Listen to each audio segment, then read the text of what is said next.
Welcome back to another episode of Christian Natural Health. Today, I'm very pleased to have Raeanne Newquist with us. Raeanne, her husband, and three children joined Mercy Ships in 2019. After leaving everything behind in Southern California, they boarded the Africa Mercy in Las Palmas and made their way to Dakar, Senegal for their first field service. On board, Raeanne volunteered in communications department and later the chaplaincy. Currently, Raeanne works in the Mercy Ships U.S. marketing department. Raeanne is the host of the New Mercies podcast and is the voice of the Mercy Minute daily radio broadcast and serves as a staff writer. Welcome, Raeanne. Thanks so much for joining us. Oh, thanks for having me. Yeah. So first, for listeners who maybe aren't familiar with Mercy Ships, can you give us some of the background of like when it started, why it started, all of that? Yeah. So we've been around for about 45 years, and Wow. it all began with a young man in rural Colorado. Our Mhm. founder, Don Stevens, God gave him a vision for hospital ships when he was a young boy, which is Uh, kind of crazy because living in Colorado, there's no oceans or ships in sight. right? But it was very specific. And then his life just kind of, took him to different experiences and meeting different people that led him to the point of starting Mercy Ships and acquiring his first ship, I believe in Greece, Wow. and with partners and donors and so forth. And then for the last 45 years, the ministry has just been growing and evolving. Currently, we have two hospital ships, Yeah. and one is in Madagascar at this moment, and the other one is in Sierra Leone. Okay. And we have the world's largest non-governmental hospital ships, and we perform free, life-changing, and in many cases, life-saving surgeries for impoverished people in sub-Saharan Africa. Okay. And we've got crew that are volunteer on board our ships from all over the world. Yeah. It's quite an incredible community that come and give their time and their resources to volunteer to impact others. Yeah. So yeah, it's an incredible mission to be a part of. That's amazing. So the founder then was an entrepreneur, not a surgeon, right? It sounds like. Yes, he's not medical at all. Okay. Wow. And so Yeah. made it all happen and then Yep. just went out there and recruited and advertised, "This is what I'm doing," and the people came, essentially? Well, kind of. Okay. I mean, it's a much bigger story. He probably would tell it. Oh, he will tell it much better than I ever could. But yeah, he was working alongside a different missions organization, and it just kind of birthed out of that. There were a lot of people. He is an entrepreneur and a businessman, very Yeah, connected and a bridge builder. Connects people all the time, and so just his sure. personality. Was such that he, yeah, got a group together and just, started this mission. My goodness. So when you acquire a ship, I'm just curious, like, the logistics of how do you turn it into a hospital ship? What was involved with all of that? Right. Well, in the beginning, the vessels that they used, they weren't hospitals on board. Right. So the vessels would sail to different places and maybe set Yeah. up clinics and Okay, help people off ship. got It it. wasn't until later that we purchased what is now the Africa Mercy. It was a Danish rail ferry. Okay. And then they took that into shipyard and had it converted. So it's almost like doing a house reno, Yeah, except you're yeah. doing it with a ship. They pull the ship out of the water Yeah. and we'll just, yeah, tear stuff down and rebuild and Mm. totally converted it into a hospital ship. Wow. Okay. And so Africa concentration, any particular reason, like why just Africa, or are there visions to expand beyond there, or what was the reason for that? Yeah, initially there were things that they did in Central America and in the Caribbean and different places, Yeah. but you know 50% of the population are located near a coastline in our world, and Yeah. so the continent of Africa is massive and the need is so great. Just the lack of medical care Mhm. in these nations is really overwhelming, and so rather than kind of being everyone All over the place. everywhere, it's like, Yeah. you know what? We can really concentrate and build relationships with several nations in Africa Right. along the coast Yeah. and really have the biggest impact there. So that's currently our concentration with our two vessels. Yeah. And who knows what God has in the future, but definitely right now we're focused in sub-Saharan Africa. That makes sense as opposed to just diversifying and then kind of not having nearly as big an impact in a whole lot of different places, kind of a thing. Yeah, we build a lot of relationships with Yeah. the governments and the ministries of health where we serve. Mhm. And so we return to these nations, Right. because we've built relationships. And so that takes a lot of time to Sure. really lay the groundwork, to have our screening teams Yeah. understand the systems where we're going. And so if we can, be excellent by really focusing, then I think that's Got it. definitely one of our core values. And Sure. so that's what we've done. Makes sense. And what's your story? How did you guys decide, especially your whole family in 2019? What happened? What led you to that? Yeah. Well, my husband and I, when we first met, he was a pastor at a church in Southern California. Yeah. But then he left pastoral ministry to go into law enforcement and to minister to the law enforcement community by being one of them. Yeah. And after 20 years of that, he felt like he really wanted to get back into full time ministry and retire, Yeah. but didn't know exactly what he wanted to do. Yeah. Didn't really want to go back into a church, so we're kind of looking around at different opportunities. And a couple years before that, a friend of ours came to us and said, "Hey, would you be willing to support me financially? I'm going to be going to volunteer as a kindergarten teacher with Mercy Ships." Oh, Now, you might be thinking, yeah. kindergarten teacher on a I hospital know. ship? This makes no sense, right? Sure. Yeah. But our ships are really floating cities. And when Wow. families come on board to serve, there's kids Yeah. on board and the kids Yeah. need to go to school. So on our ships, we have fully accredited academies Oh with my. teachers from all over the world that teach the children. Yeah. So our girlfriend was going to be a kindergarten teacher, volunteer. All our crew are volunteers and raise their support to be there. Yeah. And anyways, we said, sure, we've never heard of Mercy Ships, but we like you, so we'll Yeah. support Right. you. But Sure. really, through that relationship, we got to learn about Mercy Ships because she would FaceTime us on board and give us little Sure. tours. And so my husband, looking at opportunities to serve after retirement, looked at Mercy Ships and they were hiring a chaplain for 2 years Yeah. starting in 2019. And he's like, oh my gosh, the timing is perfect. Yeah. And anyways, we brought it up with the children and kind of thought they're our number one priority. So if they're not in, we're not doing this. But Yeah. the kids were excited. My son was 10 years old, my twin daughters were 13, and they said, "Yeah, we'll do this for a couple years." Yeah. And we thought it would be longer than 2 years.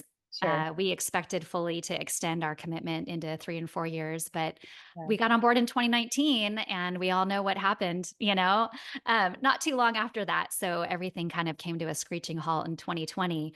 Yeah. But it was absolutely an adventure of a lifetime. I mean, there's not a week, really not a couple days that don't go by where we are referencing life on the ship in some way, shape, or form.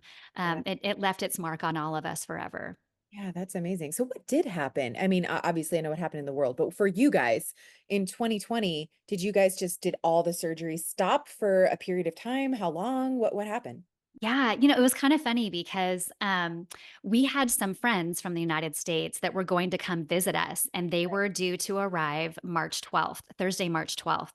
Mm. And they were coming for 2 weeks to visit. And so we had been in conversations a week prior, a couple weeks prior, and my friend said, "Okay, so are you guys still allowing people to get on the ship, and visitors?" And I said, "Well, yeah. What are you talking about?" Right.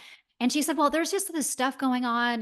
There's some like virus, and now it seems like it's in Europe, and Mm.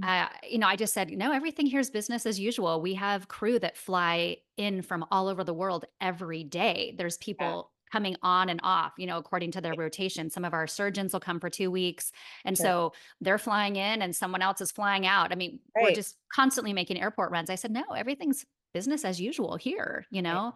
know? Their flights were supposed to go through Paris Yeah. and they were going to have a layover there before they came on down to Dakar. And a week before my girlfriend said, I think we're going to eliminate the Paris aspect of our trip because it sounds like now this virus is in France. And again, I was like, oh, okay, I don't know, whatever. Sure. Yeah. So they get on board um March 12th of 2020 on Thursday, and everything was business as usual. We literally had not heard hardly anything about COVID-19. We did Sure. not know what was going on. Yeah. We were isolated on our Yeah. ship. There Right. was no COVID in Senegal. There was no Sure. COVID Yeah. in West Africa. So we're like, hey. Yeah. And then the next day, By Saturday the 14th, we had shut down everything. And obviously our leadership and executives had been more informed than some of us just general crew, Sure. and they had been working on stuff prior. But the issue for us was we are not infectious disease. So a lot of people were like, why would you leave? Why wouldn't you stay and help? Right. Well, we don't have, the ICU beds and the ventilators and all that kind of stuff. We do surgery. Right. So basically, if COVID were to come on board our vessel, we would have to admit to local hospitals and Mm, we would essentially overrun the system that we came to support and help.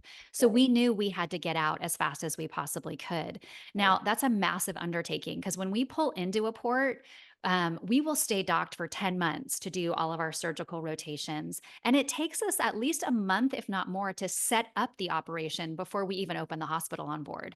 Yeah. There's tents that are erected on the dock for screening and for rehabilitation for patients. There's a Mm, whole city that needs to be set up. right. So to all of a sudden have to tear it down in 2 weeks, what took a couple months to set up, it was it was really crazy to say the least. I mean, you're Yeah. working 24 hours a day. On top of it, there's, the panic of what is happening. Oh my gosh, the Sure. world is shut. The airport's going to close. What the Yeah. heck, you know? And Right. and a lot of our people wanting to get out to go back to their home countries, especially Sure. the medical professionals to serve and help their own people. And Right. it was a really difficult time to say the least. I can imagine. Yeah. And when did you guys reopen again? So we were down for about 2 years. And when we as a family got off the ship, we stayed until the end of May. Right. And when we returned to the United States, Mercy Ship said, well, we're going to go back in October. So we're Sure. like, okay, we'll just wait, and then October comes and we're going to go back in January. And, Yeah. nobody Right. Of knew. And course. so it was almost, I think, about 2 years that our ships were out of service Yeah. and waiting until February of 2023. We went back to Senegal where we Right. left Right. and really got to go back and care for all the patients that were waiting that we had promised surgery dates to and then had to tell them, I'm sorry, we can't do it, but we will come back. We just don't know Right. when. And Yeah. we made good on all those promises. Oh, praise God. That's awesome. Yeah. How how crazy. My goodness. Mhm. Well, you mentioned like 10 months at a time. So when volunteers volunteer, is that the length of the contract? How long is the contract for each individual person? Yeah, it's very different according to what role you're playing on board. Yeah. So, as I mentioned, some of our specialty surgeons will just come for 2 weeks and they'll do Okay. as many surgeries as they can in that rotation. Right. Some of our nurses will come for a rotation. So they'll just come for plastics or they'll just come for orthopedics. Mhm. And that could be, well, orthopedics usually lasts a lot longer because those kids have a lot of, rehabilitation. But, nurses will come for maybe 4 to 6 weeks. Usually about 3 months is a typical duration of service for our nurses. Obviously, they can stay way longer than that than they want if they want to. Yeah. But we have people who come and serve in housekeeping, who come and serve in the galley and the dining room. A lot of those are like 3-month commitments. Our Right. teachers usually commit for 2 years, but sometimes they might just be able to come for 1 school year. It Yeah. kind of varies, Right. but, it just depends on what role you play on board. So, no, people aren't usually coming just for the 10 months and leaving. It Right. it's depending on our needs on board, and it's Yeah. also dependent upon the role that you're playing of the length of your service. Yeah. And you said these are like floating cities. How many people? Is this like a cruise ship, like that number of people kind of a thing? Or Well, or maybe a small cruise small ship. cruise ship? So Okay. one of our ships, the Africa Mercy, has 8 decks, and Okay. then our Global Mercy, I believe, has like 13 decks. So the Global Mercy on the outside looks much more like a cruise ship. Okay. The Africa Mercy might be like a more smaller cruise ship, if you Right. will. Yeah. But yeah, there's hundreds and hundreds of people that serve on board. So the Africa Mercy, our smaller vessel, there's Right. probably about 700 crew on board, Right. including patients and also some local people. We employ about 250 or so local people when we pull into a port to come on board. They don't live on board, but they come on Right. board to work each day as our translators, as our Sure. cultural translators, Yeah. and they help in every single department. Yeah. So, yeah, upwards of 700 or so. And then on the Global Mercy, I'd say that pushes more like maybe 1,200, I would Okay. say. Don't quote me on the numbers here. Sure. But yeah, they're large vessels. Yeah. Not as massive as, like Carnival Cruise Lines or anything like Right. that. Yeah, yeah. We don't But have bowling alleys and go-karts, but right. Yeah. there are swimming pools, however. Yeah. Okay. Well, that's good. But yeah.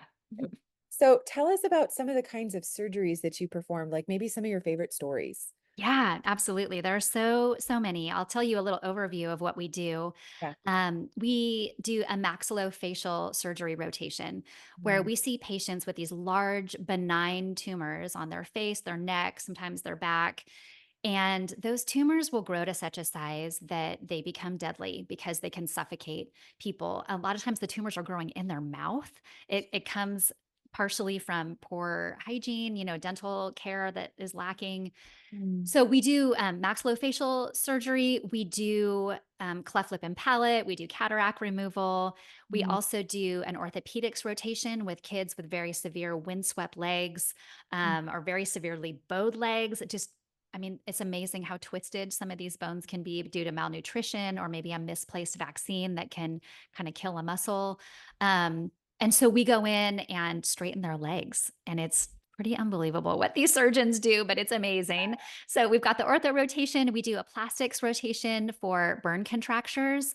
In mm, developing nations, a lot of people cook over open fires, and it is cause for multiple accidents in children. And, if they're burned severely, they don't have somewhere to go to get wound care in a timely fashion. And so their wounds will heal, oftentimes fusing skin together and fusing it in a way that they lack mobility in their arms and legs because maybe all their fingers, fuse together and they just now have like a fist. Or, if their parents held them and wrapped them up tightly because they were on fire and they were scared, well, then the skin will fuse together.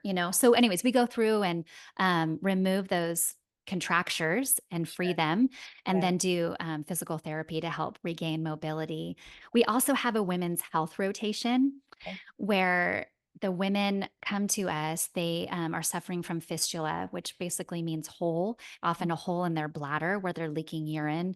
mm, And that really is caused by a prolonged labor. So, in these developing nations where they don't have access to medical care or hospitals, you mm, go into labor and all of a sudden something goes wrong, but you don't have anywhere to go. So, some of these women will labor for days.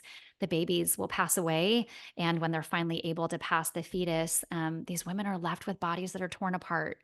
And in leaking urine, they become outcasts in their society because they smell and nobody wants them around. We had a woman on board named Rugi, and this was her story. yeah. She had labored for 5 days and then was left with just, a broken body, and her husband abandoned her. Her community totally shunned her, and she lived out in the bush alone for 10 years. And every night she would take off her dress and wash it and hang it to dry. In the morning, she'd put on a dry dress for maybe an hour or two before it would be wet again. And this is how she lived her life, a total outcast in society. And we found Rugi. Our screening teams go out months before our ships even arrive in port, and they are looking for patients that we can help specifically. And they'll go out into rural villages and find people. And Rugi was found and brought to the ship. And, her healing began long before she ever went into surgery because this woman was met by a nurse on the dock from Australia, a friend of mine, Kelly. And Kelly reached out to hold her hand, and Rugi held her hand back so severely because she had not been physically touched in over 10 years. No one had even touched her. And she could not believe that someone was touching her because there's this fear that you are cursed and you are contagious. If I touch you, I will get your curse. And so in these communities, if you have a tumor, nobody wants to be around you because they don't want to get a tumor themselves. Just the lack of education is heartbreaking. But Rugi came on board and was so blessed by the touch of that nurse and then the touch of many people, but also to be overwhelmed coming on board and finding, maybe 10 or 15 other women who had her exact same condition, whereas she thought she was all alone for all these years. And Yeah. these women bond together, these patients, and they form their own community of healing and of hope, of caring for one another and sharing with one another. It's incredible. But Mm, these women on board, after they receive their free surgery and they're dry for the first time in years, we throw a huge party for them called the dress ceremony. Oh, And in Africa, the African fabrics are absolutely fabulous. If you're considering coming and volunteering with us, a little side note is the shopping is great. You get uh-huh. to these fabulous fabrics that are so colorful and incredible patterns, and there's tailors that will make clothes for you. That's very inexpensive. But we have new dresses made for all the women and headdresses, and they get to put on these beautiful clothes, these new beautiful clothes, and we throw a big party for them with drums and dancing and music, and a lot of the crew come and celebrate with them. And we just celebrate the new life that they've been given in so many ways. It's just like what Jesus does for us. He takes Exactly. the Yeah. broken parts of our lives and heals us and restores us and makes all things new in us and kind of clothes us with a new identity and says, you might have been told that you were an outcast, but you are wanted to me. You might have been told that you are good for nothing and you are worthless, but to me, you are valuable. And it's just this beautiful, beautiful ceremony to watch new life spring forth. Yeah, beauty for ashes. I love it. So Absolutely. cool. Wow.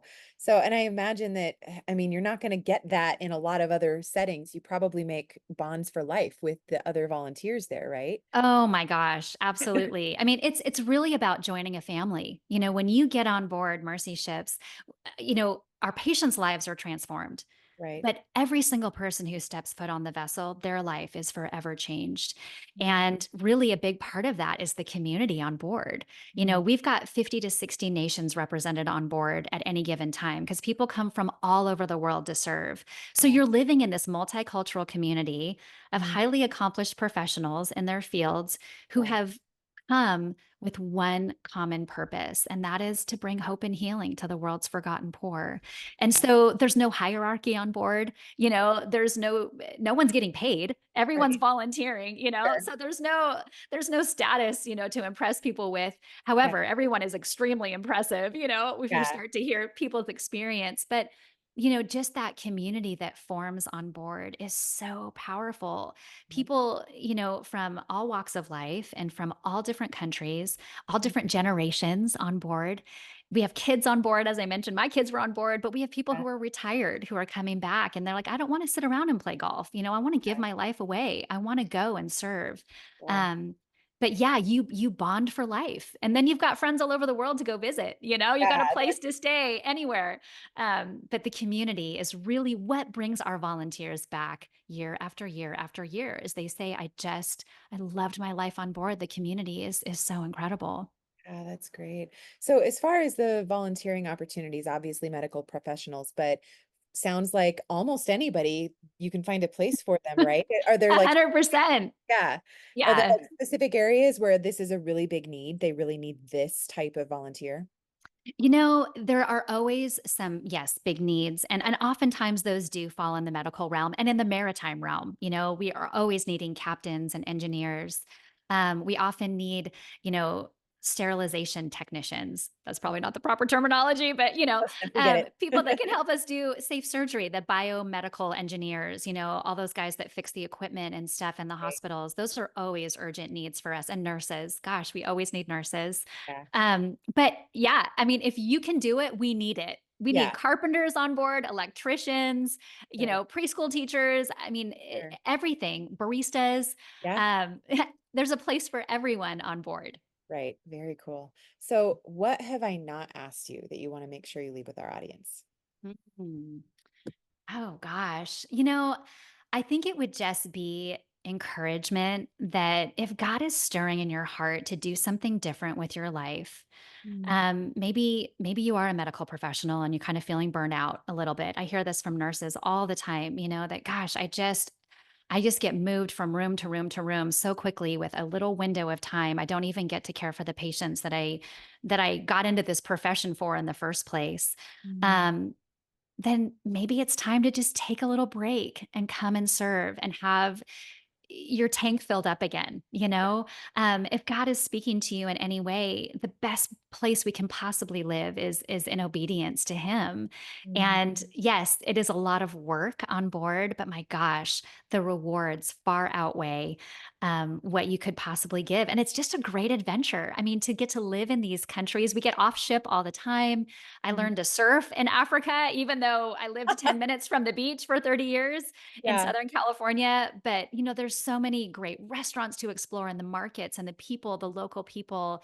It's a total adventure, but Mhm. also to be a part of something so much bigger than yourself that's eternal is absolutely incredible. So I would say if anybody, just even has some curiosity, just go to our website, check it out. Go to YouTube, Yep. type in Mercy Ships, the Yep. videos, grab a box of Kleenex, you know, and Yeah. watch the videos of the patient transformations. Some of them are only 5 minutes long, but my gosh, you'll get a real picture for what we do Yeah. and how everyone um, really can be used to make an impact to change someone's life forever.